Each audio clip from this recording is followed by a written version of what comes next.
आज हम अध्ययन करने वाले हैं प्रश्नावली फर्स्ट का, जिसका नाम है वास्तविक संख्याएं।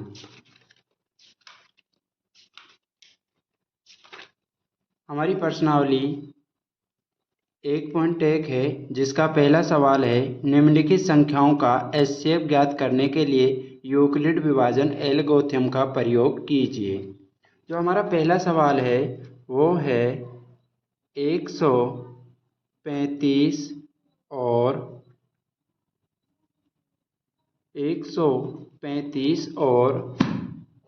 225। तो देखो 225 हमारा बड़ा है 135 से। यूक्लिड विभाजन प्रमेय का ये होती हमारी a बराबर बी क्यू प्लस आर। चरण है हमारा फर्स्ट। a का मान है हमारा 225, इसमें भाग देंगे 135 का, एक बार जाएगा और हमारा शेषफल बचेगा 90। हम इसको इस प्रकार भी कर सकते हैं, 225 में 135 का भाग देंगे, तीन संख्याएं एक बार ही जा पाएगा, दो बार देने से हमारा ज़्यादा हो जाएगा। 135 और 225 में से 135 घटाने पर 90 हमारा शेषफल बचेगा। अब इसका सेकंड चरण है, चरण सेकंड। क्योंकि हमारा r 0 नहीं आया है तो इसलिए हम लिख सकते हैं r is not equal to 0। Second चरण है हमारा a बराबर बी क्यू प्लस आर। इसमें हमारा a होने वाला है 135 में हम 90 का भाग देंगे, जो हमारा एक बार जाएगा और शेषफल आएगा हमारा 45। तो हमारा r is not equal to 0। तो हम चरण थर्ड करेंगे, जो a बराबर b q plus r. a हमारा 90 और इसमें हम 45 से भाग करेंगे तो 45 दूनी 90 और शेषफल हमारा शून्य है, r इज इक्वल टू 0। तो जो हमारा एचसीएफ होने वाला है वो है 45। ये थी हमारी यूक्लिड विभाजन प्रमेय का। हमारा दूसरा सवाल है 196 और 38,220। इसमें हम यूक्लिड विभाजन प्रमेय का लगाएंगे, जो होती है हमारी a बराबर बी क्यू प्लस आर। यह है हमारा चरण फर्स्ट। देखो a है हमारा 38,220 और इसको 196 से विभाजित करेंगे तो जो हमारा 38,220 है ये करीबन 40 के है, और जो हमारा 196 है ये 200 के बराबर है।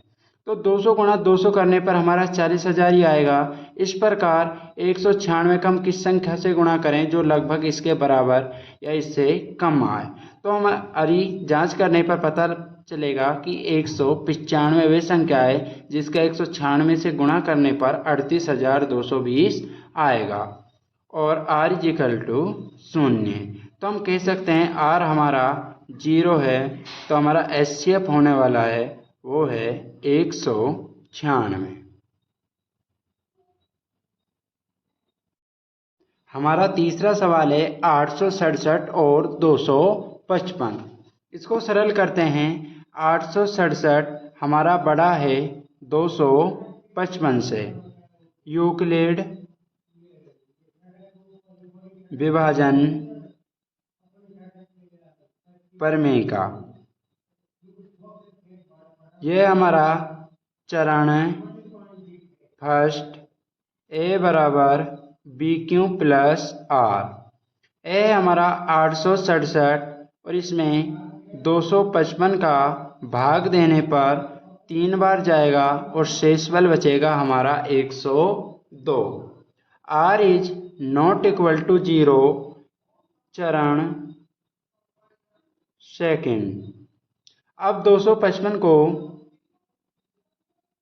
102 से विभाजित करने पर 2 बार जाएगा और हमारा शेषफल बचेगा 51। r is not equal to 0। चरण थर्ड, 102 में 51 का भाग देने पर 2 बार जाएगा, शेषफल आएगा हमारा 0। r is equal to 0। तो हमारा HCF है वो है 51। जिस संख्या से विभाजित करने पर हमारा शेषफल 0 आ जाता है वो हमारा HCF होता है यूक्लिड विभाजन प्रमेय से। हमारा दूसरा सवाल है, दर्शाइए कि कोई भी धनात्मक विषम पूर्णांक 6q + 1 या 6q + 3 या 6q + 5 के रूप का होता है जहाँ q कोई पूर्णांक है। इसको सरल करते हैं। दूसरा सवाल है हमारा, माना a कोई विषम धनात्मक पूर्णांक है। माना a कोई विषम धनात्मक पूर्णांक है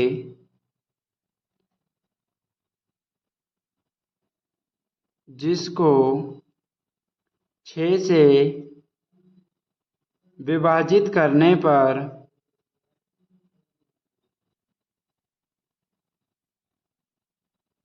शेषफल 0, 1, 2, 3, 4 और 5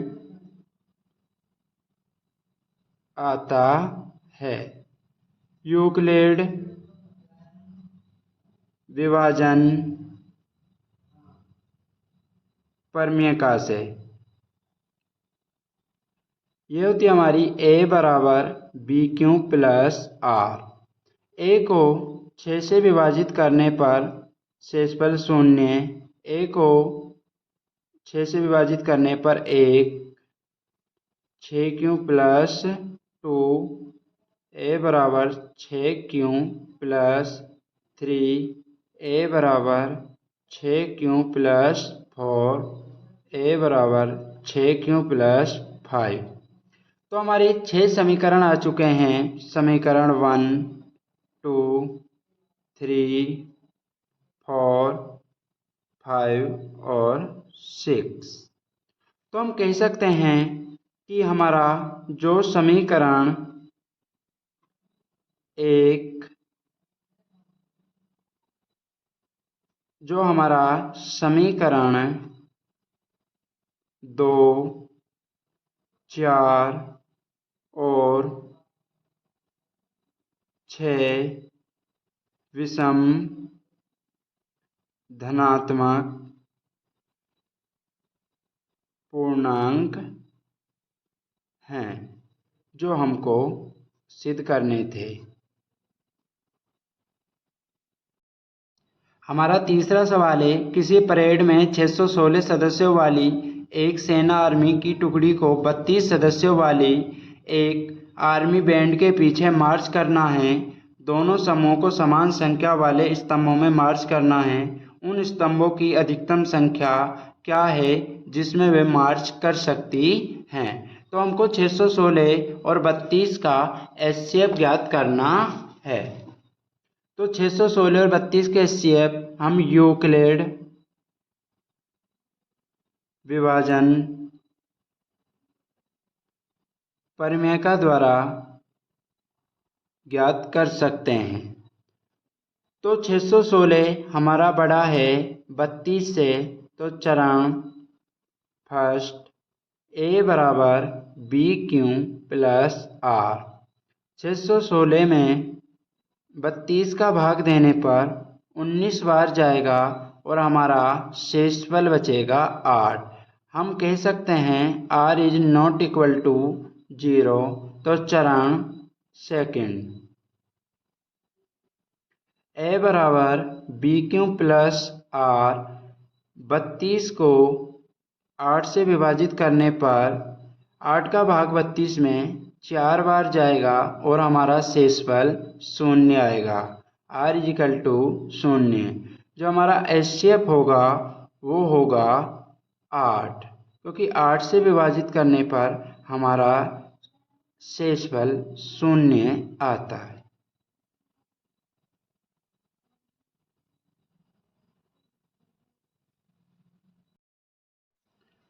हमारा चौथा सवाल है, यूक्लिड विभाजन प्रमेय का प्रयोग करके दर्शाइए कि किसी धनात्मक पूर्णांक का वर्ग किसी पूर्णांक m के लिए 3m और 3m+1 के रूप का होता है। इसको सरल करते हैं। माना a कोई विषम धनात्मक पूर्णांक है जिसको 3 से विभाजित करने पर शेषफल 0, 1 और 2 आता है। यूक्लिड विभाजन प्रमेय का ये होती है हमारी a = BQ + R। a 3Q + 0 a 3Q + 1 और a 3Q + 2। इसमें हमारी 3 समीकरण बनेंगी, समीकरण 1, समीकरण 2 और समीकरण 3। समीकरण 1 का वर्ग करने पर, समीकरण 1 का वर्ग करेंगे, ये आएगा हमारा 3Q का वर्ग, जो होगा हमारा 9Q²। इसको हम लिख सकते हैं 3 × 3Q², जहाँ 3Q² हमारा m है, क्योंकि m एक पूर्णांक है और Q भी हमारा पूर्णांक है। इसको हम कह सकते हैं 3m। इसी प्रकार समीकरण 2 का वर्ग करने पर हमारा समीकरण 2 है a = 3Q + 1। इसका हम वर्ग करेंगे, 3Q + 1 का वर्ग करेंगे, ये होता हमारा a + b का whole square, a² + b² + 2ab। इसी प्रकार a हमारा 3Q, इसका वर्ग करेंगे, 3Q का स्क्वायर + 1 का स्क्वायर 2 × 3Q × 1। इसका वर्ग करने पर 9Q² + 1 + 6Q। इसको लिख सकते हैं 9Q², 6Q + 1। इसमें हम 3Q या 3 कॉमन ले सकते हैं। इसको लिख सकते हैं 3Q² 2Q + 1। 3Q² + 2Q को हम m कह सकते हैं, क्योंकि m हमारा एक पूर्णांक है और ये भी हमारा एक पूर्णांक है, तो इसको हम कह सकते हैं 3m+1। यही हमको सिद्ध करना था, 3m और 3m+1। हमारा 5वां सवाल है, यूक्लिड विभाजन प्रमेय का प्रयोग करके दर्शाइए कि किसी धनात्मक पूर्णांक का घन 9m 9m+1 या 9m+8 के रूप का होता है। इसको सरल करते हैं। हमारा 5वां सवाल है, माना ए कोई विषम धनात्मक पूर्णांक है जिसको 3 से विभाजित करने पर शेषफल 0, 1 और 2 आता है। तो यूक्लिड विभाजन प्रमेय का से जो होती है हमारी a बराबर BQ प्लस R, इसको हम लिख सकते हैं a बराबर 3Q प्लस 0, a बराबर 3Q प्लस 1 और a बराबर 3Q प्लस 2। ये हमारे 3 समीकरण हैं, समीकरण 1, 2 और 3। समीकरण 1 का घन करने पर जो हमारा समीकरण 1 है वो है 3Q प्लस 0। तो हम इसका घन करेंगे, ये आएगा 27Q और इसको हम लिख सकते हैं 9 3Q, जहाँ 3Q हमारा m है, क्योंकि Q हमारा एक पूर्णांक है जबकि m भी पूर्णांक है। तो इसको हम लिख सकते हैं 9m। इसी प्रकार समीकरण 2 का घन करने पर, समीकरण 2 है हमारा 3Q प्लस 1।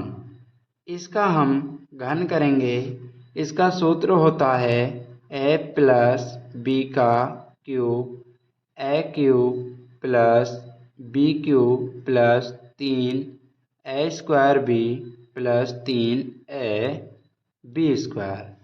इसको हम सरल करेंगे, इसमें हमारा a का मान है 3Q का क्यूब, b का मान 1 का क्यूब 3a 3Q स्क्वायर और 1। इसी प्रकार 3Q और 1 का स्क्वायर। इसको सरल करेंगे 27Q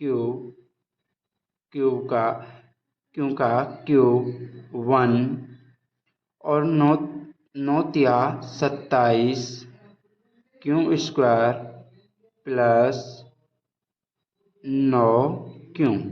इसको हम लिख सकते हैं 27Q cube plus 27Q square और 9Q प्लस 1। इसमें हम कॉमन ले सकते हैं 9, जो हमारा 3Q प्लस 3Q स्क्वायर और Q प्लस 1। हम इसको लिख सकते हैं बराबर m, क्योंकि हमारा Q भी एक पूर्णांक है और m भी पूर्णांक है। इसको हम लिख सकते हैं 9m प्लस 1। इसी प्रकार हम समीकरण 3 का भी घन करेंगे तो हम पाएंगे 9m प्लस 8, जो हमें सिद्ध करना था। अगली वीडियो 1.2।